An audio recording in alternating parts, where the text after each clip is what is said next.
Amis téléspectateurs, bonjour et bienvenue à ce rendez-vous de l'information. Au sommaire de ce rétroflash, perturbation dans le système éducatif, le CUSEMS a haussé le ton ce mardi lors de son face-à-face avec la presse. Il exige la libération des élèves et enseignants dans les plus brefs délais. Trouble dans l'arène politique, le journaliste politologue Abdoulaye Mbow, soucieux de la stabilité du pays, appelle les acteurs à la préservation de la paix. Présidentielle 2024, le leader du mouvement pour la transformation nationale déclare officiellement sa candidature. Atelier de validation des études relatives aux mesures sanitaires et phytosanitaires et aux obstacles techniques au commerce dans le cadre de la mise en œuvre de la ZLECAf. Le Sénégal est presque prêt. C'était tout pour les titres. Le développement, c'est dans un instant. Bonjour et ravi de vous retrouver. Je vous le disais tantôt, perturbation dans le système éducatif. Le CUSEMS a haussé le ton ce mardi lors de son face-à-face avec la presse. En effet, le cadre unitaire syndical des enseignants du moyen secondaire a dénoncé les arrestations de ses collègues enseignants lors des dernières manifestations et exige leur libération dans les plus brefs délais. Ils ont d'ailleurs procédé à un débrayage ce mardi à 9h, suivi d'une grève totale sur toute l'étendue du territoire ce mercredi. Le syndicat est également revenu sur leurs revendications et fustige l'immobilisme du gouvernement d'Amadouba. Suivons ce compte rendu. La situation qui prévaut actuellement au Sénégal inquiète plus d'un. Le CUSEMS, touché par des arrestations de ses enseignants et élèves, est très remonté contre le gouvernement, qui selon lui risque de mener le système éducatif à des perturbations. Le syndicat condamne ces dérives et exige la libération sans délai de ses camarades pour un retour au calme. Il s'agit de la dérive liberticide qui nous vaut l'arrestation de nombreux citoyens, et particulièrement d'enseignants et d'élèves.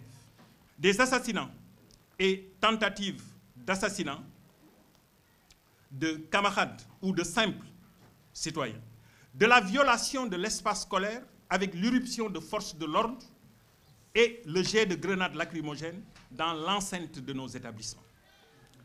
Le seul tort reproché à nombre d'entre ces collègues arrêtés et d'exercer des droits consacrés par notre charte fondamentale, la Constitution. La volonté de jeter une chape de plomb sur le régime des libertés, de museler les citoyens afin de s'autoriser toutes les dérives est de plus en plus manifeste chez les autorités. Le CUSEMS condamne fermement ces dérives et exige la libération immédiate et sans condition de tous les enseignants et élèves détenus injustement. Le CUSEMS tient le gouvernement pour seul responsable de leur intégrité physique et morale. Outre cet aspect sur la situation du pays, le CUSEMS dénonce l'immobilisme du gouvernement face à leurs revendications et déplore le manque de réaction du ministère de la fonction publique. Le CUSEMS dénonce l'immobilisme du gouvernement relativement à la prise en charge de points nodaux, dont la formation diplômante pour toutes les cibles. Autre question qui aujourd'hui doit être réglée le plus rapidement possible, c'est le statut des décisionnaires. Ces derniers sont victimes d'un ensemble de problèmes qui nous ont poussés à porter cette question. Depuis, on nous a annoncé un décret qui était dans le circuit, mais voilà bientôt 1 an qu'on attend sa signature sans que cela ne soit donc le cas. Sur cette question également, ce que nous attendons des autorités, c'est que les lignes bougent très rapidement et qu'on puisse adresser la situation de ces camarades décisionnaires. Les lenteurs administratives dont souffrent beaucoup d'enseignants et dont découle une cascade de conséquences dramatiques. Parmi les conséquences qui découlent donc de ces lenteurs, nous avons beaucoup de camarades qui, après avoir servi leur pays, mais vont à la retraite sans pour autant être intégrés. Ce que nous voulons aujourd'hui, c'est qu'il n'y ait plus de dossiers traités de manière physique. À l'ère du 5.0, il faudrait que tout soit dématérialisé. Autre problème, la mobilité professionnelle des chargés de cours. Nous ne pouvons pas continuer à porter comme ça, chaque année, des questions qui ont déjà fait l'objet d'un protocole d'accord. Voilà pourquoi nous exigeons des autorités l'appurement de ces questions. À l'issue de la grève de l'année dernière, quand nous avons signé le protocole d'accord, il a été décidé de mettre sur pied un comité de suivi. Figurez-vous, ce comité de suivi, jusqu'à aujourd'hui, il ne s'est pas réuni.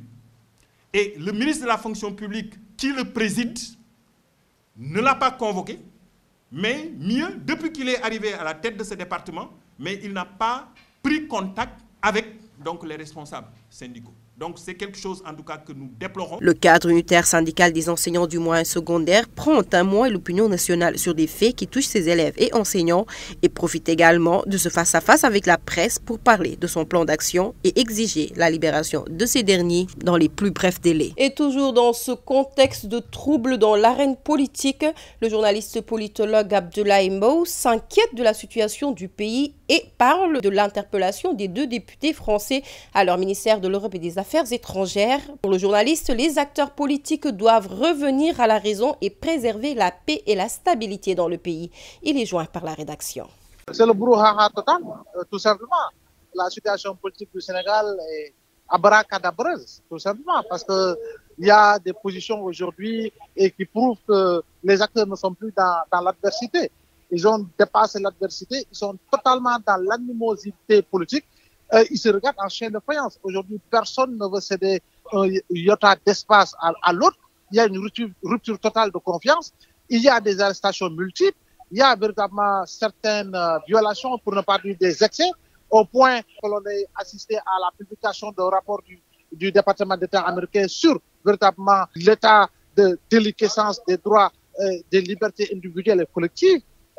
Des députés français qui saisissent le ministère des Affaires étrangères de la France et des autres par rapport à tout ce qui se passe au Sénégal.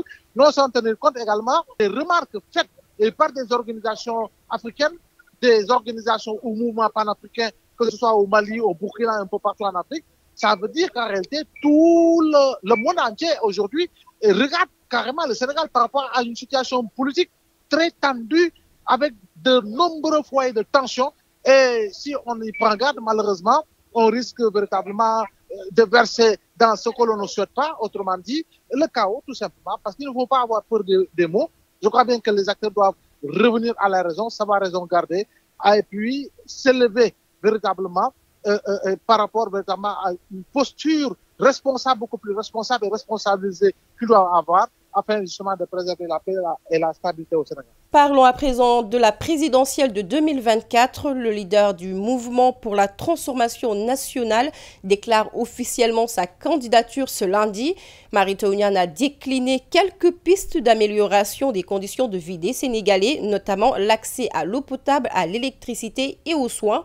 Il s'est également engagé à changer positivement le système éducatif sénégalais. Je vous propose de l'écouter. Je suis convaincu que le mouvement pour la transformation nationale, MTN Motna, est cette hirondelle tant attendue, annonciatrice des lueurs d'espoir de transformation nationale dans tous les domaines économiques, sociaux, culturels et des relations internationales au service de notre peuple et de notre pays.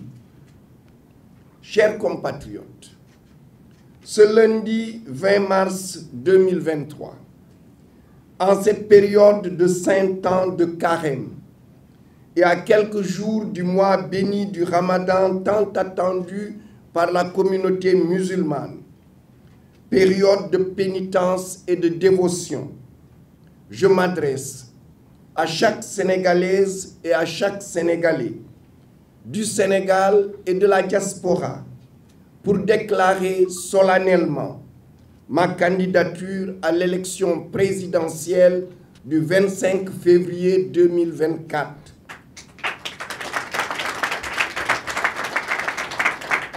Pour un Sénégal qui soit le Sénégal de vérité, de prospérité, de ngor, de kersa, de fulla et de faïda.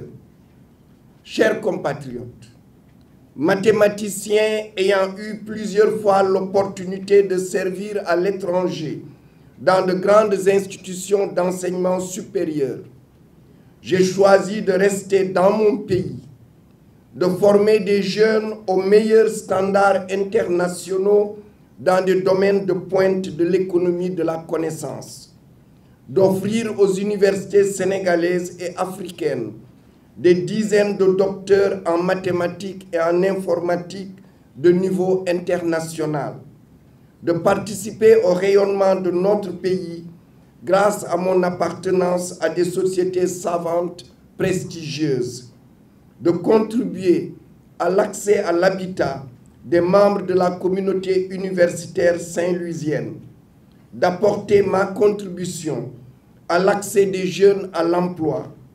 J'estime avoir la compétence, l'expérience, le patriotisme, l'envie, l'engagement et l'énergie pour transformer positivement et durablement notre pays à partir du 3 avril 2024. Et pour terminer, nous parlons de toute autre chose, zone de libre-échange continentale africaine. Le ministre du Commerce, de la Consommation, des petites et moyennes entreprises a organisé un atelier de validation des études relatives aux mesures sanitaires et phytosanitaires et aux obstacles techniques liés au commerce dans le cadre de la mise en œuvre de la ZLECAf. Le Sénégal se dit presque prêt. C'est un compte rendu signé Aïssatou Faye Bodian et Abdoulaye Wade. 7 pays d'Afrique se sont déjà lancés dans cette initiative de libre-échange continental. Le Sénégal a pris toutes les dispositions, lui aussi s'apprête. Par exemple, pour ce qui concerne les règles d'origine, l'essentiel, près de 90% de ces règles sont négociées. Il reste quelques règles concernant notamment le secteur de l'automobile et les textiles, donc qui sont à finaliser. Mais également au niveau national, il y a des dispositions que nous devrons prendre, donc qui sont en cours, donc concernant justement la mise en œuvre de ces règles d'origine, mais également concernant les listes de concessions tarifaires. C'est des listes qui concernent les marchandises que nous allons échanger au niveau national. Donc c'est des dispositifs que nous devrons mettre en place, qui sont en cours donc de mise en œuvre.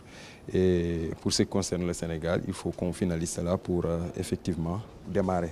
Ainsi, le secteur privé est très bien préparé pour une bonne participation du Sénégal. Avec plus d'1 milliard de consommateurs en Afrique, la ZLECAf va favoriser les échanges commerciaux entre les pays. Cela va contribuer à réduire la forte dépendance d'États africains. Le secteur privé, c'est effectivement de s'approprier de l'accord. Le secteur privé joue déjà son rôle à mon avis. Donc c'est maintenant l'objectif de l'accord, c'est surtout de faciliter le commerce intra-africain. Parce qu'on sait qu'il y a des contraintes que ces secteurs privés-là rencontrent au niveau continental. Et c'est justement un des objectifs donc, de notre réunion aujourd'hui. J'ai parlé notamment des barrières non tarifaires, des obstacles techniques au commerce, des mesures sanitaires et phytosanitaires qui sont très importantes. Donc on regarde tout ce qu'il y a comme contraintes pour essayer de les lever. Mais au-delà, il y a d'autres initiatives qui sont en cours pour faciliter l'implication du secteur privé. La Covid-19, l'inflation, entre autres, sont à l'origine du retard de la mise en œuvre. Mais désormais, le pays se dit presque prêt. Amis téléspectateurs, voilà qui met fin à ce Rétro Flash. Merci de l'avoir suivi. Excellente suite de programme sur Tawhid TV.